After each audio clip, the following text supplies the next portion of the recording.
Halo, Assalamualaikum warahmatullahi wabarakatuh. Selamat sore, Ustadz Hafid. Waalaikumsalam warahmatullahi wabarakatuh. Oke, teman-teman, kali ini Vero mau ngobrol-ngobrol santai nih bersama Ustadz Hafidul Muhsin. Nah, Ustadz Hafidul Muhsin ini adalah Ketua DPW FKDT Provinsi Bali periode 2013 sampai sekarang ya, Us ya? Benar ya, Us? Iya. Iya, benar sekali.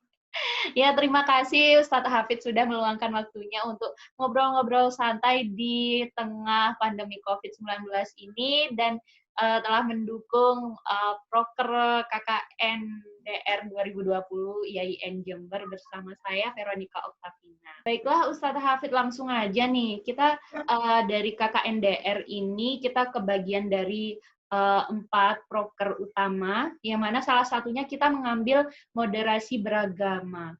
Nah, kita sebenarnya itu banyak sekali dari teman-teman itu masih belum bisa memahami sebenarnya moderasi beragama ini apa sih. Jadi mahasiswa sendiri itu masih bingung, mengenai pemahaman mengenai moderasi beragama ini. Nah, kira-kira bagaimana sih moderasi beragama itu? Ya, bismillahirrahmanirrahim. Alhamdulillahilladzi hadana li hadza wa ma kunna linahtadiya laula an hadana Allah, asyhadu an la ilaha illallah wa asyhadu anna sayyidina Muhammadan abduhu wa rasuluhu la nabiyya ba'da. Allahumma fashalli wa sallim wa barik ala sayyidina Muhammadin wa ala alihi wa ashabihi ajma'in, amma ba'd. Jadi obrolan kita, perbincangan kita ini sore hari ini adalah seputar tentang moderasi beragama. Iya, benar sekali. Ya, tadi diawali dengan definisi ya, kalau nggak salah ya. Iya, definisi. Ya, moderasi keberagaman itu menjadi bagian yang tidak bisa dipisahkan dari sikap dan praktek keberagaman dari setiap agama di tanah air atau di negeri kita. Praktek keberagaman di Indonesia itu menjadi contoh bagi sikap moderasi beragama, khususnya adalah mayoritas Islam yang menerapkan cara berpikir dan bersikap yang sejalan dengan konsepsi Islam yang disebut dengan wasatiyah atau jalan tengah. Di dalam Al-Quran, wa kadzalika ja'alnakum ummatan wasatan litakunu syuhada'a 'alan nasi wa yakunar rasulu 'alaikum syahida.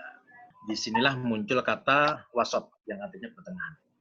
Dan demikian pula kami telah menjadikan kamu umat Islam adalah umat yang adil dan pilihan agar kamu menjadi saksi atas perbuatan manusia dan agar Rasul Muhammad menjadi saksi atas perbuatan kalian. Kata moderasi itu definisinya tentu berasal dari bahasa lain, bukan bahasa Indonesia. Jadi dia bahasa Latin yang bunyinya adalah moderatio, yang artinya adalah kesedangan. Maksudnya adalah di sini ialah tidak kelebihan, juga tidak kekurangan. Nah, kemudian secara bahasa akan sedikit kita mampu menganalisa lebih paham. Jadi secara bahasa itu artinya adalah, yang dimaksudkan adalah bahasa KBBI ya. Moderasi itu diartikan adalah dia berakar dari kata yang berarti selalu menghindari perilaku atau pengungkapan yang ekstrim. Kata ini juga bisa dimaknai berkecenderungan ke arah dimensi atau jalan tengah, wasat tadi. Maka tepat kalau menggunakan kata wasatul litakunu syuhada 'alan nasi wa yakuna rasul 'alaikum syahida. Nah, dengan kata lain, ini mungkin definisi secara umum moderasi beragama itu adalah cara pandang kita dalam beragama secara moderat. Apa isu moderat? Memahami, mengamalkan ajaran agama dengan tidak ekstrim ke kanan, juga tidak ekstrim ke kiri. Moderasi Islam dimaksudkan agar generasi muda memiliki sikap keagamaan yang inklusif. Sehingga jika berada di masyarakat yang multireligius, kita bisa menghargai, menghormati perbedaan yang ada dan bisa menempatkan diri secara bijak dalam interaksi sosial di tengah masyarakat.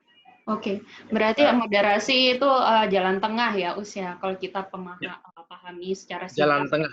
ya jalan tengah.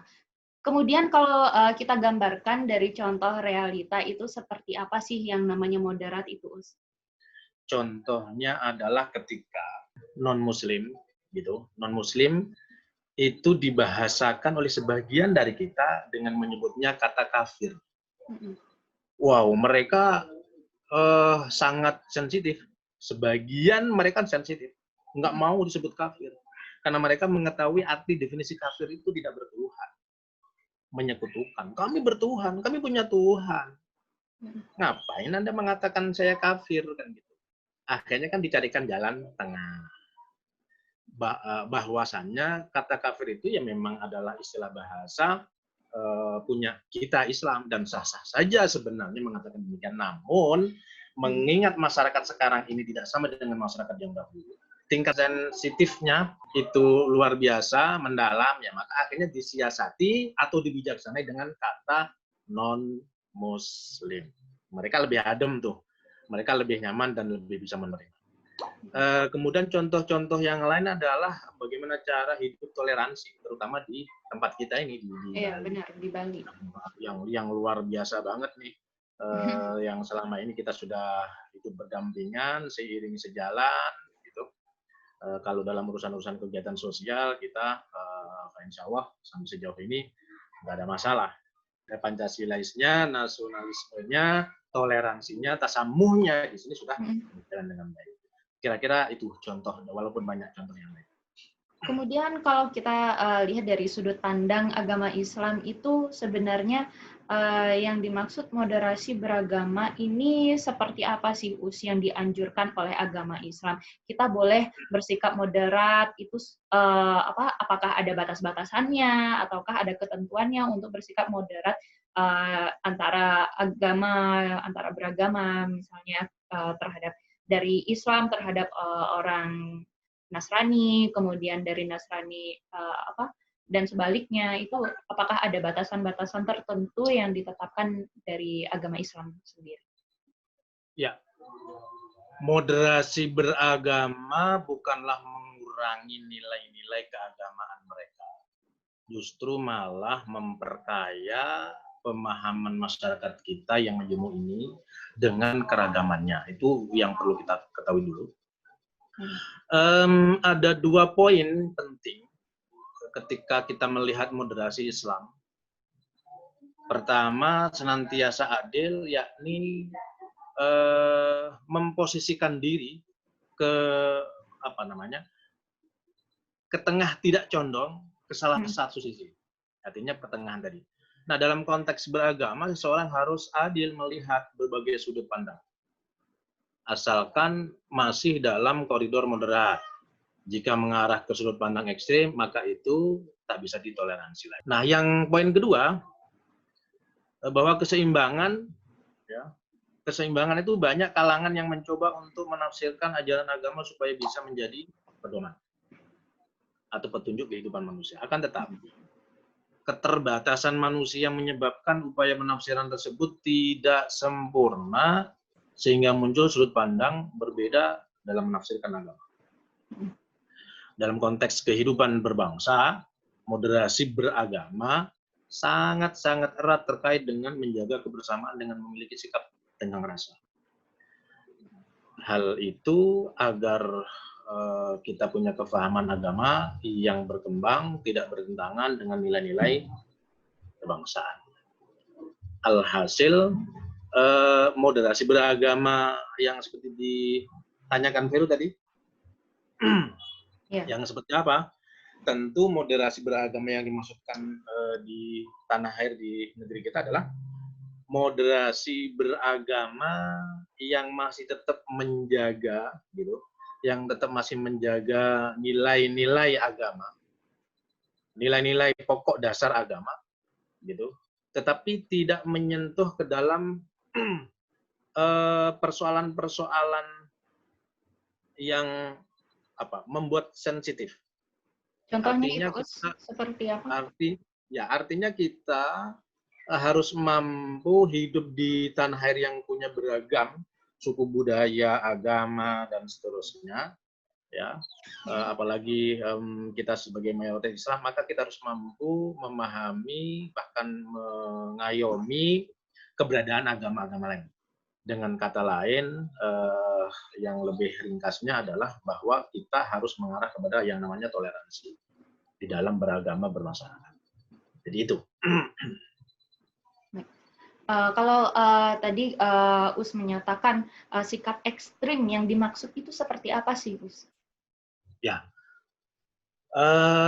spesifiknya adalah sikap-sikap yang ada muatan, ada tendensi, ada tujuan memecah belah, memprovokasi, memfitnah, hoax bahasa sekarang, yang kemudian itu hanya akan menciptakan suasana-suasana yang tadinya persatuan-kesatuan, ukhuwah insaniyahnya jalan, ini menjadi tercederai, menjadi luka, dan akhirnya satu sama lain dibenturkan.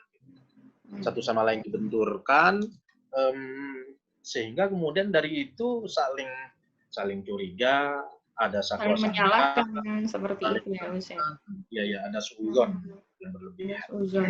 Terus kalau kita lihat nih, Us, dari pandemi COVID-19 ini kan dari banyak kesulitan sendiri dari masyarakat, mulai dari faktor perekonomian, kemudian apalagi ada beberapa batasan-batasan tertentu yang ditetapkan oleh pemerintah untuk beribadah, seperti jaga jarak, untuk pembatasan dalam beribadah di masjid, kemudian beribadah di pura. Nah, itu sebenarnya bagaimana sih sikap moderasi beragama di tengah pandemi COVID-19 ini? Ya, pertama, sikap pemerintah yang sudah disosialisasikan dan sudah dijalankan ini adalah secara pribadi dan mungkin juga teman-teman yang lain sepakat bahwa ini adalah sangat tepat. Artinya kita masih mengacu merujuk kepada Undang-Undang Dasar 1945 pasal 29 yang di sana menyatakan bahwa ada kebebasan di dalam menjalankan agama. Maksudnya adalah pada saat situasi pandemi COVID-19 ini, sikap pemerintah yang demikian tetap kemudian kita diarahkan dengan memakai protokol kesehatan keamanan supaya kita tidak terjangkiti, itu artinya memang bentuk dari perhatian pemerintah kita yang luar biasa. Dengan kemudian tidak sama sekali meniadakan atau melarang untuk beribadah. Artinya kita masih dibolehkan kok untuk beribadah, tetapi dengan cara-cara yang tidak sampai kemudian saya ingin mengatakan menabrak, melanggar koridor aturan-aturan kebijakan pemerintah yang itu akan merugikan diri sendiri, merugikan orang lain, dan merugikan secara umum adalah negeri kita. Nah, moderasi agama pada masa pandemi COVID-19 sangat diperbincangkan oleh banyak orang di berbagai kalangan, khususnya dalam bidang dakwah dan pendidikan. Moderasi di sini bukan bersifat ekstrim keras, tetapi lebih mengarah kepada moderat tadi. Moderat di sini adalah imbang, seimbang, dan tidak melampaui batas keaslian atau batas kealamian manusia. Nah, moderasi agama dalam dunia dakwah di sini pasti tentunya ke arah agama Islam. Dakwah di dalam agama Islam itu sangat dianjurkan, tetapi tidak secara berlebihan. Mengajak untuk berbuat ke hal yang positif juga tidak dengan kekerasan. Ud'u ila sabili rabbika bil hikmah wal mau'izah, dengan bahasa tutur kata yang santun. Wajadilhum billati hiya ahsan, dengan cara-cara pendekatan yang baik. Jadi tidak berlebihan. Mengajak berbuat ke hal yang positif juga tidak dengan kekerasan, tetapi dengan nasihat. Itulah yang dikatakan Islam itu moderat. Sedangkan di dalam pendidikan juga dituntut untuk menyampaikan dan mengajarkan dengan cara yang saling toleransi, tasawuf, penuh kasih sayang dan tidak membeda-bedakan. Islam perkenalkan dengan rahmatan lil alamin. Nah, itu yang menjadi semacam moto, kemudian menjadi simbol bahwa Islam itu adalah rahmatan lil alamin, menjadi penebar kasih sayang bagi seluruh alam. Jadi isinya alam ini bukan hanya manusia saja, tetapi makhluk yang lainnya pun juga merasakan betapa hadirnya Islam itu memang membawa rahmat kasih sayang bagi semua makhluknya. Pada masa pandemi COVID-19 ini, moderasi agama dalam dakwah pendidikan harus seimbang. Dan jalan dakwah dengan cara pendidikan mengupayakan program yang menekankan moderasi beragama. Oleh karenanya, maka semua program-program yang sudah ditetapkan oleh pihak pemerintah semoga dapat berjalan sampai pandemi ini betul-betul hilang, betul-betul diangkat oleh Allah Subhanahu wa Ta'ala. Amin ya Rob. Dan mudah-mudahan kita semuanya bisa cepat keluar dari situasi yang mencekam, situasi yang tidak membuat kita nyaman. Kira-kira seperti itu. Iya. Baik, Us. Ini kalau kita melihat realita yang berada di lingkungan kita sendiri, terutama kan di Bali ini. Nah, kita bersanding dengan agama yang lain. Nah, itu ada beberapa konflik yang terjadi di tengah pandemi seperti ini. Misal seperti waktu itu yang terjadi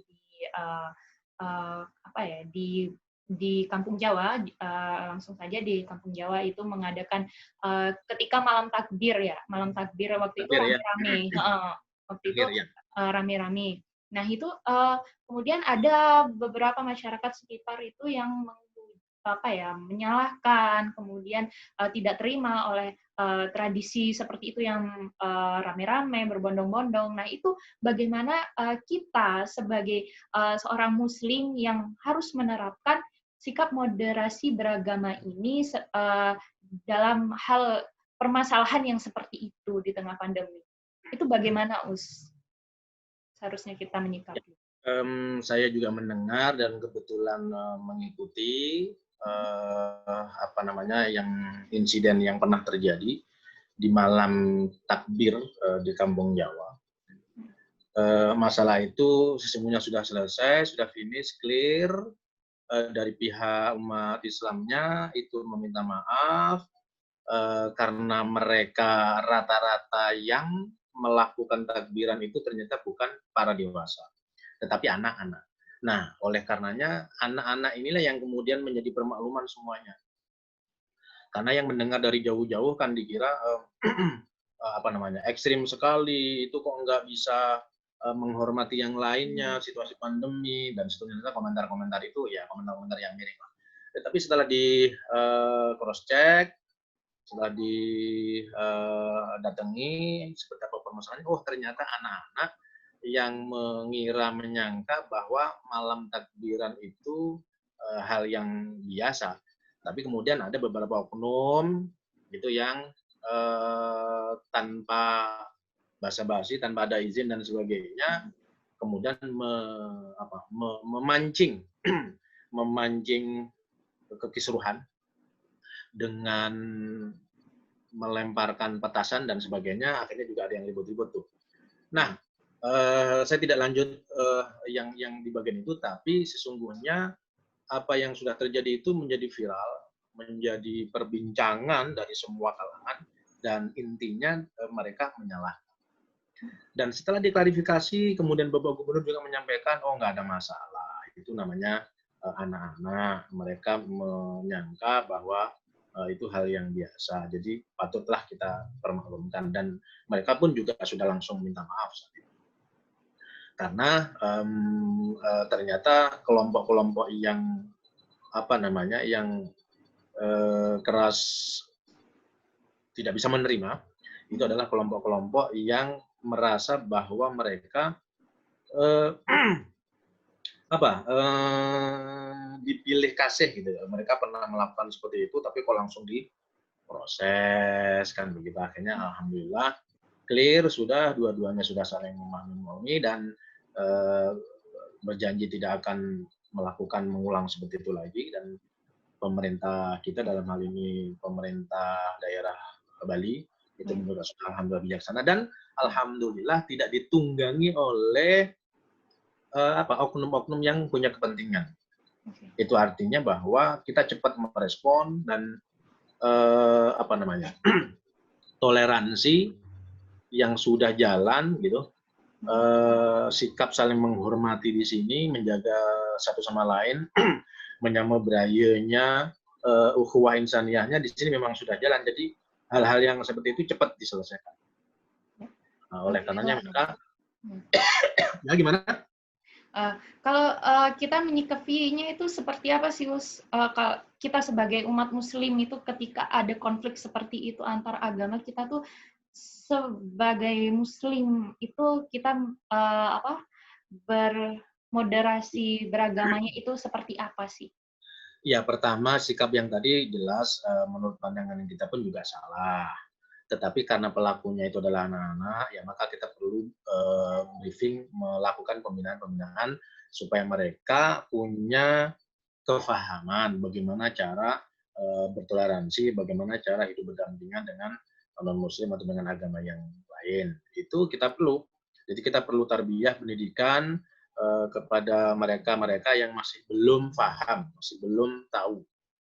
Nah, sehingga ketika kita sudah mengajarkan arti pentingnya toleransi, moderasi beragama, dengan tidak melukai, dengan tidak menyakiti, dengan tidak menyinggung perasaan agama lain, saudara-saudara kita yang lain, maka insya Allah dari pemahaman-pemahaman itu akan lahir, akan muncul, dan akan menjadi ending satu kefahaman yang utuh, sehingga mereka akan menjadi pribadi umat yang beragama, secara khusus pribadi umat Islam yang memang benar-benar umat Islam yang sejati, umat Islam yang kafah, artinya mereka benar-benar menjalankan ajaran syariat Islam. Jadi memang demikian, di ajaran syariat Islam itu nggak boleh kita saling menyakiti, lana amaluna, lakum amalukum, dengan gitu. Jadi harus betul-betul dipahami itu. Itu adalah kiat-kiat untuk mengatasi permasalahan seperti itu. Jadi sikap kita pertama tak boleh kita juga menyalahkan sehingga kita memvonis atau kemudian kita menjas ya mereka dengan tidak memberikan satu keilmuan kefahaman.